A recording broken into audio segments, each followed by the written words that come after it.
Can you imagine it? There is a simple and pleasant habit that doesn't require spending money or leaving home, and can help you feel energized after the age of 60 while also reducing certain health risks. Does it sound too good to be true? Don't worry. This is not misleading advertising, but rather a fascinating fact that science has gradually been uncovering. What habit are we talking about? I'll give you a hint. In your youth, your parents may have scolded you for it, and it might have even made you feel uncomfortable or embarrassed. However, upon reaching old age, this behavior has taken on a new meaning, becoming a kind of natural resource for well-being. That's right. Today, we're going to talk about masturbation. Hold on a moment. Don't rush to feel uncomfortable or close this video. You probably heard all sorts of terrifying myths about masturbation, that it harms the kidneys, weakens the body, or accelerates aging. There's even the old saying, a drop of semen is worth 10 drops of blood, as if every ejaculation shortened your lifespan. But how true is this really? Modern science gives us very different explanations. Today, we are going to debunk these myths and discover the surprising connection between masturbation and aging. What happens in the body when you masturbate? To understand this phenomenon, let's first explore the physiological effects of masturbation. When it takes place, the body sets off a series of interesting processes. Increased heart rate and improved blood circulation, especially in the genital area. Release of neurotransmitters associated with pleasure. Dopamine sparks anticipation and enjoyment, while endorphins help reduce pain and stress. Influence of sex hormones, such as testosterone, which enhances arousal and pleasure. Secretion of oxytocin and prolactin after climax, generating a sense of relaxation and well-being. Reduction of cortisol, the stress-related hormone, promoting a state of calm and drowsiness. In essence, within just a few minutes, the body experiences a brief cardiovascular workout, nervous system activation, and finally, a sensation of fulfillment and serenity. Why is this relevant after 60? As the years go by, the male body undergoes inevitable transformations, including a decline in sexual function. Activities that were once easy may now require more time and stimulation. Some men even experience issues such as erectile dysfunction or less firm erections, often linked to decreasing testosterone levels. This hormone plays a crucial role not only in sexual desire, but also in maintaining muscle mass, bone density, and emotional balance. A common condition is benign prostatic hyperplasia, BPH, an enlargement of the prostate that can make urination difficult and disrupt sleep. Additionally, the risk of developing prostate cancer increases with age, making it one of the most common conditions among older men. Regarding cardiovascular health, blood vessels gradually lose flexibility over time, increasing the likelihood of high blood pressure and heart disease. It is interesting to note that erectile function is closely linked to cardiovascular well-being, so erection difficulties can be an early sign of circulatory problems. From a psychological perspective, many elderly men experience major lifestyle changes, such as retirement and their children becoming independent, which can lead to feelings of emptiness or depressive episodes. Over time, memory and mental sharpness may also decline, raising concerns about aging and possible cognitive deterioration. Before we continue, remember to like this video if you're enjoying it and subscribe to the channel to receive the best tips on attracting abundance and prosperity into your life. Let's move on. How can masturbation help? There's a concept known as use it or lose it, and the human body operates under this principle. If someone stops engaging in sexual activity for an extended period, their body may start losing the ability to respond to stimulation, much like a machine that deteriorates from lack of use. However, frequent masturbation can help maintain sexual function by promoting blood circulation in erectile tissue, preventing its deterioration, and keeping the penis flexible, helping maintain balanced testosterone levels, slowing down its natural decline over the years. Supporting prostate health, as regular ejaculation facilitates the release of accumulated prostatic fluid, reducing inflammation and possibly lowering the risk of prostate cancer, reducing stress and promoting better sleep, thanks to the release of hormones such as oxytocin and prolactin, caring for cardiovascular health by acting as a gentle form of exercise for the circulatory system, protecting mental well-being by providing a source of enjoyment and relaxation, which helps reduce anxiety and depression levels. In summary, masturbation is a natural practice that offers various health benefits, especially in old age. Instead of being considered a taboo topic, it should be seen as a resource for enhancing quality of life, prolonging longevity, and improving overall well-being. Fluids and residual substances that may accumulate in the prostate remain in the body, and since the prostate functions as a small reservoir, it can become more susceptible to certain conditions. Through ejaculation, whether via sex or masturbation, a purification process occurs, facilitating the elimination of retained prostatic fluid. Interestingly, some studies have identified a connection between ejaculation frequency and the likelihood of developing prostate cancer in the future.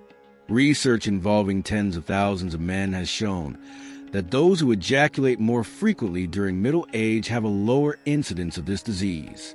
In other words, a regularly emptied prostate appears to have a lower risk of serious complications compared to one that retains secretions for long periods. Even more interestingly, some research indicates that this effect varies with age. In men between 20 and 30 years old, excessive masturbation could overwork the prostate and increase the risk of long-term complications. However, from the age of 50 or 60 onward, maintaining a regular practice becomes a protective factor for the prostate. It is almost as if the body plays a trick on us. In youth, there seem to be no limits, but with age, balance becomes necessary, though eliminating it completely in old age is also not beneficial for prostate. From a scientific perspective, over the years, the prostate tends to accumulate certain substances that could be harmful if not expelled.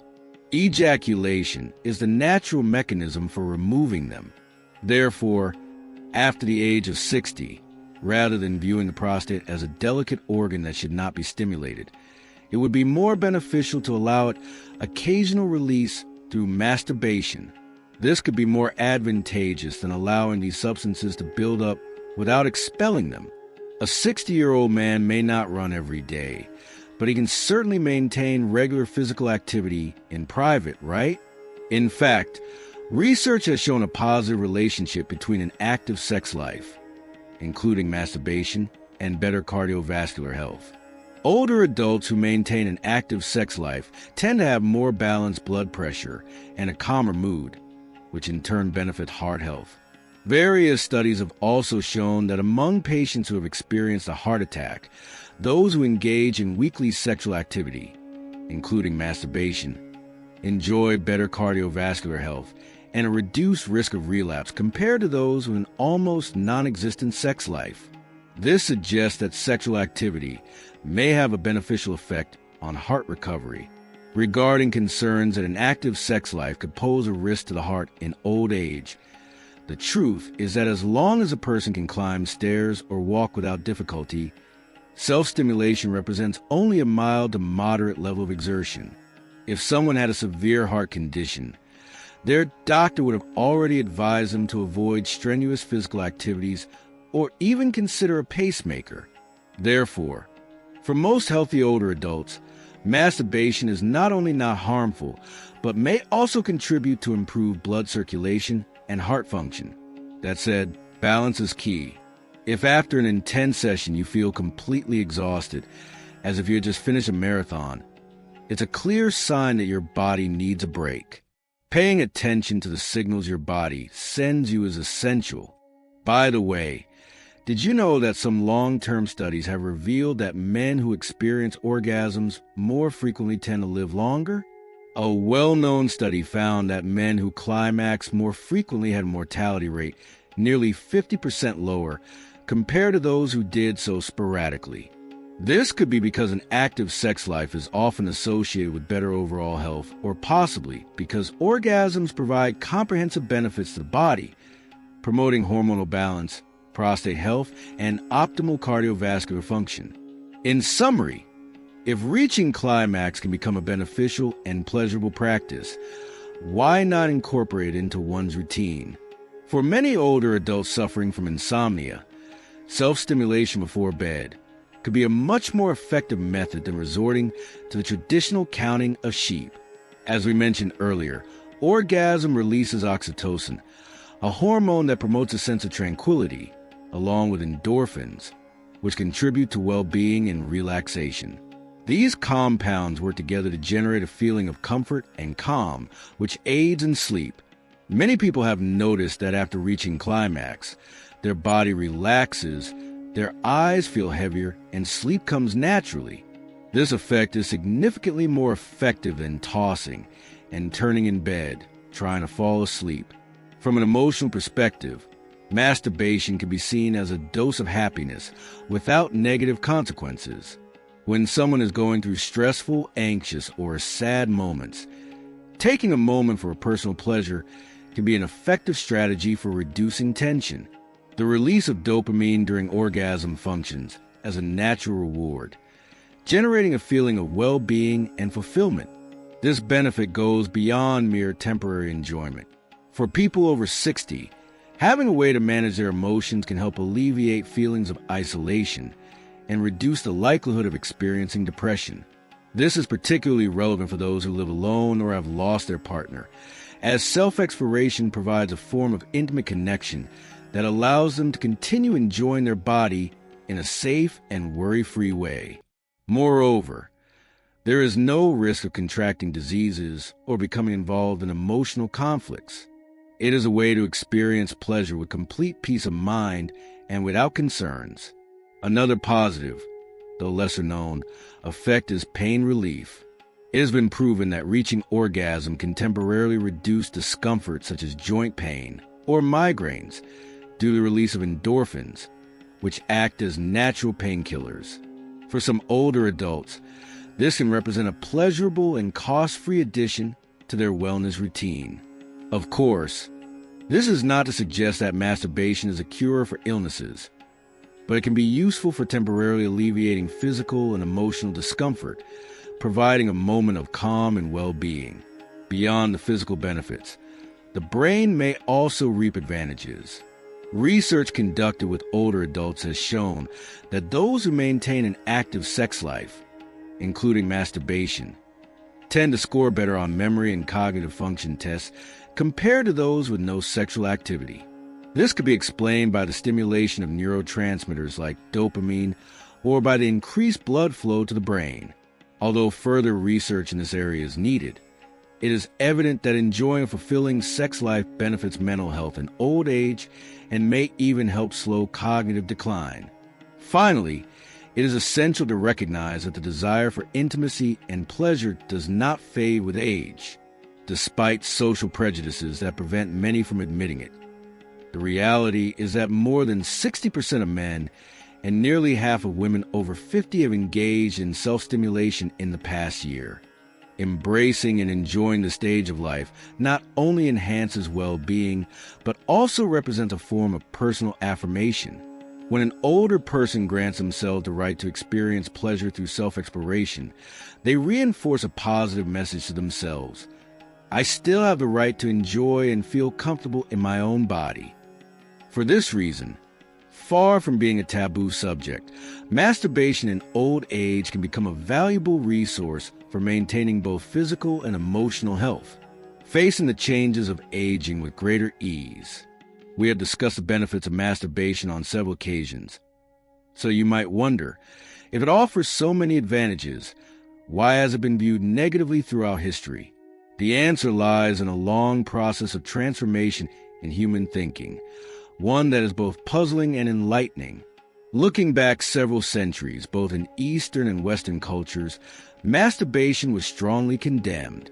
In ancient China, within their perspective on health, It was believed that male vital energy was contained in semen. Excessive sexual activity was thought to weaken kidney energy and reduce longevity. For this reason, masturbation was perceived as an unnecessary loss, as it produced no tangible benefits. It was commonly said, "1 drop of semen equals 10 drops of blood," a phrase that conveyed the fear that each ejaculation represented a significant depletion of vital energy. Because of this belief, various traditional medical texts warn young people about the risks of masturbation, cautioning that it could lead to kidney weakness, lower back discomfort, or premature aging. Something similar was happening in the West. During the 18th century, a Swiss doctor published a well-known article in which he attributed alarming consequences to masturbation, such as loss of vision, dementia, and organ failure. In other words, he described it as an evil even more devastating than the plague. By the 19th century, strict Victorian morality took these ideas to the extreme, developing curious devices to prevent young people from masturbating. For example, bells were installed in beds that would ring when a child experienced a nocturnal erection. There were also rings with sharp points that caused pain when an erection occurred, with the intention of discouraging this behavior. Although this may seem strange today, it was a reality at the time. Even a rather famous figure was involved in this history: Dr. John Harvey Kellogg, the inventor of cornflakes. Yes, the same man who created the cereal many people enjoy for breakfast. Kellogg advocated for a simple diet, devoid of intense flavors, believing that a monotonous diet would help reduce sexual desire and, consequently, the practice of masturbation. It's true. What we now see as a simple bowl of cereal has its roots in an attempt to curb masturbation. From our modern perspective, these ideas may seem absurd, but it's important to consider that, in times when scientific knowledge and sexual education were limited, it was common for people to misunderstand how the body worked, leading to myths and unfounded fears. Fortunately, scientific advancements have debunked many of these mistaken beliefs. Various studies have confirmed that masturbation in moderation does not cause blindness or drain vital energy. In fact, it provides concrete benefits, as previously mentioned. Today, societal perceptions on this topic continue to evolve. In fact, you might not know this, but some health education organizations have declared May as Global Masturbation Month. This initiative aims to promote a science-based approach and eliminate unnecessary feelings of guilt. What was once considered a forbidden and frowned-upon topic is now understood as a natural and beneficial aspect of life. Of course, we are referring to a moderate practice. It's not about promoting dependency or dedicating all one's time to it at the expense of other activities. As with anything, excessive indulgence can cause problems. Where's the limit? It varies for each individual, but in general, as long as it does not interfere with daily activities or cause physical discomfort or extreme fatigue, it is considered appropriate. For some older adults, once a week may be enough, while others may prefer to engage in it a few times a month. The important thing is not the frequency, but how it impacts your well-being. If it makes you feel good, it's within a healthy range. At this point, you may have developed a new perspective on masturbation and aging. From its influence on hormonal regulation and prostate health to its effects on blood circulation, sleep, and emotional well-being, this practice, which was once a taboo, seems to be deeply connected to health in later life. It is not a magic formula for eternal youth, nor will it stop time, but can serve as a small support for physical and emotional well-being. If someone jokes that masturbation will make you lose your hair, you can smile and think, actually, this is part of my self-care. Science has proven that it is not harmful, but rather a natural process of the body. For older men, it can also represent a form of enjoyment and well-being that is entirely in their own hands. Ultimately, recognizing the body's needs and embracing the changes that come with aging with a positive mindset is a way of honoring life and taking care of oneself. If aging were a journey, Masturbation will be like a small sip along the way. It won't turn back time, but it might make the ride more enjoyable. With this, we conclude today's discussion. I hope this information helps you approach the topic with a more informed and prejudice-free perspective. The passage of time is not something to fear. As long as we remain open to learning and exploring new ways of living, every stage of life can be special and enriching. Who knows? Maybe the true secret to a longer life is in our own hands. Winking face. Have you ever wondered? Why is it advised not to get up before 4 a.m.? What's so special about the activities we do when starting our day? Since childhood, we've heard the saying, "The early bird catches the worm."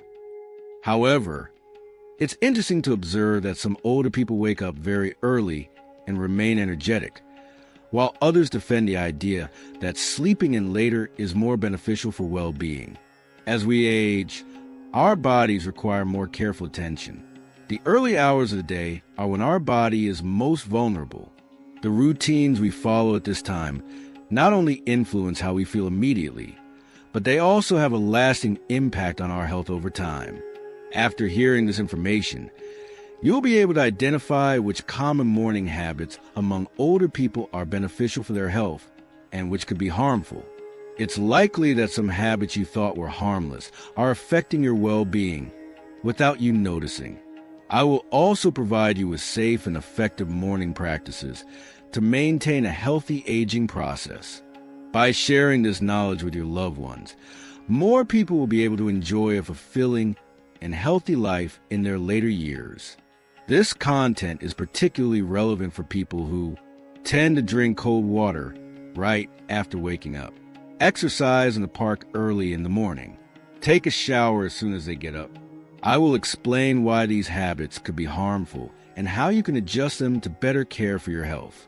What's fascinating is that with simple adjustments to daily activities, significant improvements in well-being can be made without major sacrifices.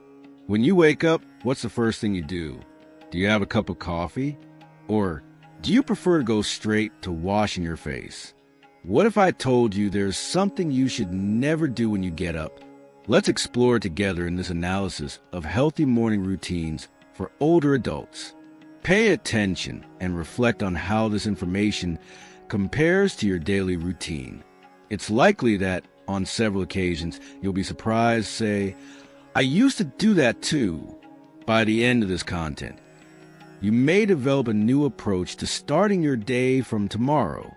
Maintaining healthy aging doesn't require radical changes, but small, everyday gestures. It all starts with your morning habits. Before continuing, remember to like the video if you're enjoying it, and subscribe to the channel for the best tips on how to attract abundance and prosperity into your life. Let's continue. First tip: don't get up abruptly when an alarm rings in the morning. How do you react? Do you sit up immediately? Maybe when you were younger, this wasn't something you worried about, but as we age, this behavior could be more dangerous than we think. Let me share the experience of my neighbor, Mr. Smith. Every morning, his alarm went off at 5 a.m., and he would get up instantly.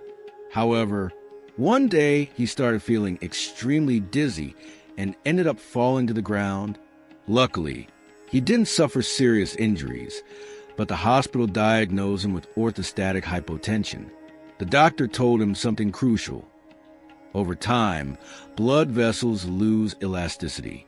In people over 70, the body has a much lower ability to control blood pressure compared to when they were young. For this reason, staying lying down for too long and getting up abruptly can cause the pressure to drop suddenly, leading to dizziness or even fainting. So, what's the right way to get up? The answer is clear. Do it gradually. Before continuing, remember to like the video if you're enjoying it, and subscribe to the channel for the best tips on how to attract abundance and prosperity into your life. Let's continue. When the alarm rings, don't get up immediately. Take about 3 more minutes in bed. Use that time to look at the ceiling and reflect on what the day will bring, or to notice the weather through the window. Then gradually move into a seated position before standing up fully. Do a little movement with your arms and legs to stimulate blood circulation. Next, move to the edge of the bed and sit for a moment. Don't rush this step. Stay seated for about a minute so your body can adjust to this position. Only after that time can you stand up calmly, although this may seem insignificant. This simple habit is crucial to avoiding falls and reducing the sudden effort that could affect your heart and brain. If you suffer from high blood pressure or heart problems, it's even more important to take precautions. Getting up slowly in the morning is the first step toward a day filled with well-being. In this section, we'll discuss which foods are recommended for consumption in the morning. But before that, why not note down this method for waking up tonight and try it out tomorrow when you get up? It's a simple adjustment, but it can have a big impact on your well-being. Second, be cautious with cold foods in the morning. Do any of you drink a glass of cold water when you wake up, or consume milk or yogurt straight from a fridge? You may do this because it provides a refreshing and revitalizing feeling, in addition to being a deeply ingrained habit. However, have you ever considered what impact this has on your body? Allow me to share the story of Mrs. Parker. Every morning, she used to enjoy a breakfast of yogurt and cold fruit straight from the refrigerator. However, one day, she began to experience stomach discomfort and digestive issues. At first, she thought it was due to her age, but when the doctor inquired about her morning eating habits, he quickly identified the cause. After a night of rest, the body's temperature usually drops slightly in the morning. This phenomenon intensifies with age. At this point, consuming cold food causes a sudden contraction in the stomach and intestines. It's comparable to being in a warm environment and suddenly receiving a blast of cold air. The body experiences a considerable impact. This shock not only causes discomfort, but can also lead to sudden constriction of blood vessels, which poses an additional strain for those with heart conditions, as well as compromising the immune system. During winter, this condition increases the risk of catching a cold or the flu. So, what would be ideal to eat in the morning? The answer is simple. Foods that are at a temperature close to the body's or slightly warm, and that are consumed slowly. Upon waking up, it's recommended to drink a glass of warm water slowly. To do this, you can boil the water and let it cool slightly before drinking it. Then, after about 20 minutes, begin breakfast with soft, warm foods like porridge, soft cooked rice, or lukewarm soup. It's important to pay attention to the temperature of the food. If it's too hot, it can irritate the stomach, so it should be at a temperature that doesn't burn when touched with a hand. Mrs. Parker also experienced significant improvement after adjusting her diet. While it's a small change, if maintained daily, it can bring great health benefits. Third, don't drink too much water at once in the morning. You've probably heard many times that drinking a glass of water upon waking up is beneficial for health. It's a common recommendation in wellness programs. However, even this positive habit, if done improperly, can be risky. Allow me to tell you the story of Mr. Jake, whom I met recently. He is over 60 years old and is quite concerned about his health. Every morning, as soon as he woke up, he quickly drank a large glass of cold water. However, one day, after doing this, he experienced dizziness and his heart started to race. When he went to the hospital, he was diagnosed with a transient ischemic attack. According to the doctor, as we age, the body's ability to regulate blood vessels diminishes. Upon waking up, it's common for blood pressure to be off balance, and if a large amount of water is consumed quickly at that moment, the blood volume undergoes a sudden change. Since the body doesn't have time to adjust, complications may arise. This risk is even higher for individuals with hypertension or heart problems. It's important to be cautious, as sudden changes in blood pressure can affect heart health and, in severe cases, compromise blood flow to the brain, as happened to Grandpa Jake. So, what's the right way to drink water in the morning?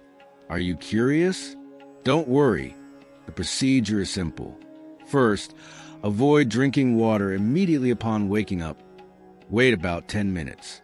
This allows the body to gradually activate and the blood pressure to stabilize.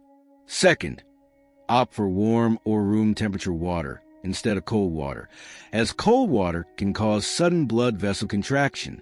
Third, don't drink large amounts at once. It's better to sip slowly using a small glass. For example, it's much safer to drink in several small sips from a small cup than to gulp down a large glass all at once. After modifying his habits this way, Grandpa Jake was able to maintain his health without problems. At first, it seemed a bit bothersome, but over time he said, "Now my body feels so much better." Staying hydrated is essential for well-being, but the way it's done also matters. In the mornings, it's ideal to drink slowly, in small sips with warm water. Fourth recommendation, don't rush into exercise in the morning. Have you heard that exercise in the morning is the best option? Going for a walk or jog at dawn, when the air is still fresh, might have been a great routine in youth. However, did you know that as we age, this practice could pose a risk to health? Let me tell you about Grandpa Parker, a neighbor from this neighborhood. At 70 years old, he had kept the habit of waking up at 5 a.m. to run in the park for over 4 decades. He always felt proud of living a healthy life thanks to this routine. But one winter morning, while following his usual routine, he was suddenly struck with intense chest pain and collapsed. Luckily, someone nearby noticed and managed to get him to the hospital, where he was diagnosed with an acute heart attack. The doctor's explanation was shocking. Upon waking up, the sympathetic nervous system activates, leading to increased blood pressure and an accelerated heart rate. If you suddenly exercise at that moment, especially in older adults, the heart can be subjected to excessive strain. The cold intensifies this danger, as it causes blood vessels to constrict and further increases blood pressure.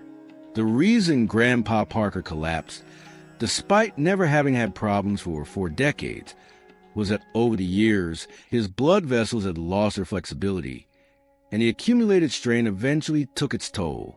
So, what is the best time to exercise? The answer is simple. If you prefer to do it in the morning, wait until the sun has fully risen and your body is completely active. Another option, which may even be safer, is to exercise in the afternoon. If you really want to exercise in the morning, follow these tips. Upon waking, wait 30 minutes to an hour before starting. In the meantime, hydrate with some water and have a light breakfast. Start with gentle stretching or warm-up movements. Instead of immediately starting to run, begin with a slow walk and gradually increase the pace.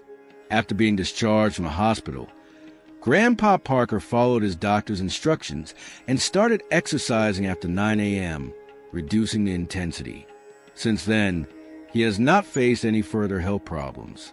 With a smile, he said, "Although I don't push myself as much as in my youth, I still maintain a consistent routine, and the benefits remain the same." Fifth recommendation, be cautious with morning showers. Do you think starting the day with a shower right after waking up is the best way to energize yourself? Or do you believe that a hot shower in the morning helps to relax the body? In fact, taking a shower this early can be more harmful to your health than it seems. Let me tell you the story of our neighbor, Grandpa Smith, who lives in the same building.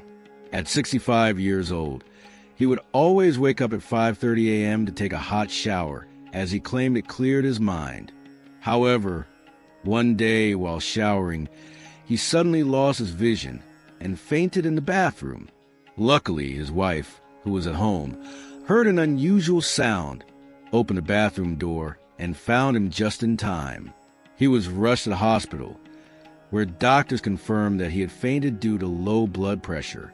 The doctor explained that, upon waking, both his blood pressure and glucose levels hadn't yet stabilized. Did you know this habit can become dangerous in old age? Let me tell you the story of a grandmother who lives near my house.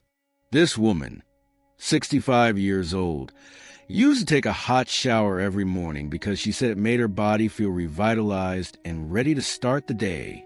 However, one cold winter morning, while she was bathing, her vision suddenly blurred, and she felt an intense dizziness that caused her fall. Luckily, she wasn't seriously injured, but at the hospital, she was diagnosed with a temporary fainting episode caused by low blood pressure. Why does this happen? According to specialists, when you wake up, your blood pressure and body temperature have not fully stabilized yet. If you take a hot shower at that moment, your blood vessels suddenly expand, which can cause a drastic drop in blood pressure. This reduces blood flow to the brain, which can lead to dizziness or even fainting. The risk is even greater for people with hypertension or heart problems. Additionally, the bathroom is a slippery area with hard surfaces, so a fall could result in serious injuries. What can be done? It's not necessary to give up showers, but here are a few tips. Shower in the afternoon or evening. At that point, your body has reached a more balanced state. If you need to shower in the morning, wait at least 30 minutes after waking up. Use that time to move around a little to improve circulation and drink some water to stay hydrated. Adjust the water temperature. It should not be excessively hot, just slightly warm. It's also recommended that the shower not be too long. About 15 minutes will suffice. Now, this grandmother has changed her daily routine. She showers mainly at night, and in the morning, she just refreshes her face and does a light cleaning. Although it was difficult to get used to at first, she now says that it's a more practical and safe approach. It's also suggested to install support bars in the bathroom and use non-slip mats. Additionally, slightly warming the bathroom before entering may be helpful in preventing sudden temperature changes that could negatively affect the body. Now, let's talk about another danger: rushing to the bathroom in the morning. Have you considered adjusting your shower routine to increase your safety? It's a small change, but it could be a significant step toward protecting your well-being. 7th, how to take breakfast and medication the right way when you wake up. What do you usually eat first? Many people choose a hot stew, like smichi jjigae or doenjang jjigae. Others prefer to take their medication as soon as they wake up. But did you know that these habits might not be as beneficial to your health? Let me tell you the story of Mrs. Jang, a 72-year-old grandmother who lives in our neighborhood. She's always liked starting her day with a breakfast that included a salty jjigae of smichi and pickles. She also used to take her blood pressure medication with some water before eating. However, she started to experience stomach burning and dizziness more frequently. At the hospital, she was told that her gastritis had worsened and that her blood pressure was unstable. According to specialists, it's common for blood pressure to rise in the morning. If high-sodium foods are consumed at that time, this increase can be even higher, which raises the risk of hypertension. Moreover, taking medications on an empty stomach can irritate the gastric lining, potentially causing gastritis or ulcers. How to avoid these problems? Choose a low-sodium breakfast. Instead of using salt or soy sauce, opt for healthier ingredients like sesame seeds or nuts to flavor your food. Eat soft and nutritious foods. It's better to have porridge, soft rice, vegetables, or fruits rather than spicy or heavy dishes. Hydrate before eating. Drink a glass of warm water about 20 minutes before breakfast to help activate your digestive system and regulate blood pressure. Avoid taking medication on an empty stomach. Unless explicitly instructed by a doctor, it's ideal to take medication 30 minutes after eating. This is especially important for blood pressure medications, anti-inflammatories, and painkillers. To remember when to take your medications, you can set an alarm or write down the days and times on a container. If you take several medications, a pill organizer with separate compartments will help you stay organized and avoid mistakes. As for Mrs. Jang, She has replaced her breakfast with oatmeal or fruit and always takes her medication after eating. She says that at first it was difficult, but now her stomach feels much better, and the dizziness has decreased. 8th, it's not necessary to wake up at dawn. You probably heard the saying, the early bird catches the worm. Many people have led a disciplined life, waking up at dawn. However, did you know that as the years go by, this habit could be harmful to your health? Let me tell you the story of Mr. Jake, a 76-year-old man who has worked in the field all his life. He got used to waking up early and continued that routine even after his retirement. However, lately, he has been feeling tired and dizzy during the day. The hospital diagnosed him with chronic fatigue due to inadequate rest.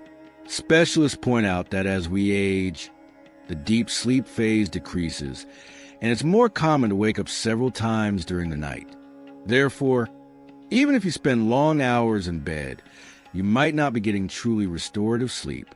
If, in addition, you insist on waking up early in that context, your body may not be getting the necessary rest, which could lead to various health problems. So, how much sleep do we really need? Is it bad to sleep in? Here's the answer. From a medical perspective, for older adults, sleeping until noon doesn't indicate laziness, but rather it's a healthy choice. This is especially true for those with irregular blood pressure or heart problems, as adequate rest becomes even more crucial. Sleep specialists argue that, even in old age, it's necessary to get around 8 hours of sleep each day. If you haven't rested properly during the night, taking the opportunity to sleep a little longer in the morning can be beneficial for your well-being. The key is not waking up early, but allowing your body to rest as much as it needs. For example, Grandpa Jake now sleeps until his body wakes up naturally, following his doctor's advice. He usually gets up around 7 a.m. At first, it felt strange to him because he thought he was wasting time, but now he says he has more energy and vitality throughout the day. I want to share a few tips for getting a good rest. Establish a consistent routine. Try to go to bed and wake up at the same time each day. Before bed, you can wash your feet with warm water or do some light stretching, which will help. Make sure the bedroom is dark and quiet, and avoid consuming caffeine or alcohol before bed. It's more valuable to start the day with a healthy mind and body than to wake up early. Pay attention to your body signals and give it the rest it needs. That's the real secret to maintaining well-being. What do you think of this summary about morning routines? We've covered 8 key aspects, and most of them are directly connected to our daily lives, right? We discovered that it's not recommended to rush out of bed in the morning, but rather to wake your body up gradually. We learned to be careful with cold food and drinks. It's also better to drink water in small sips and calmly, rather than gulping it down. We became aware that doing intense exercises or taking a hot shower early on can be dangerous. Additionally, we should be cautious when rushing to the bathroom. We also discussed that breakfast should be light, and it's better to take medications after eating. However, the most important thing is not waking up early, but making sure to get enough rest. It might worry you not to remember or apply all these things, but don't worry. Every change begins with a small first step. How about tomorrow, when you wake up, focusing on just one? For example, when the alarm goes off, don't get up immediately. Stay in bed for a few more minutes and gently wake up your body. Next week, you could choose a lighter breakfast. And the week after, change the time when you take your medication. By making small adjustments like these, you'll notice how your mornings, your days, and your well-being begin to change. In fact, many older people who have incorporated these simple habits claim that they feel lighter, more relaxed, and enjoy their mornings more. To have a fulfilling old age, there is no need for complex secrets. It is the simple daily habits that contribute to your well-being. It's not about expensive elixirs or complicated routines, but about small adjustments that, while easy to implement, can have a significant impact on your health. Lastly, cultivate self-love. Aging does not mean neglecting your well-being. On the contrary, it is the ideal time to pay more attention and improve your self-care. Living healthily and for many years will be the most valuable gift you can give to your loved ones. Share this information with your family and friends. Your experience and knowledge can be a great support for others. And most importantly, when you wake up tomorrow, think, today I will make healthier decisions than yesterday. A fulfilling and healthy old age starts now, at this very moment. I sincerely wish you a life phase full of joy, with days full of energy and well-being. I deeply appreciate that you've stayed with us until the end with such enthusiasm. Feel free to share your experience in the comments. It could be very helpful for those watching this.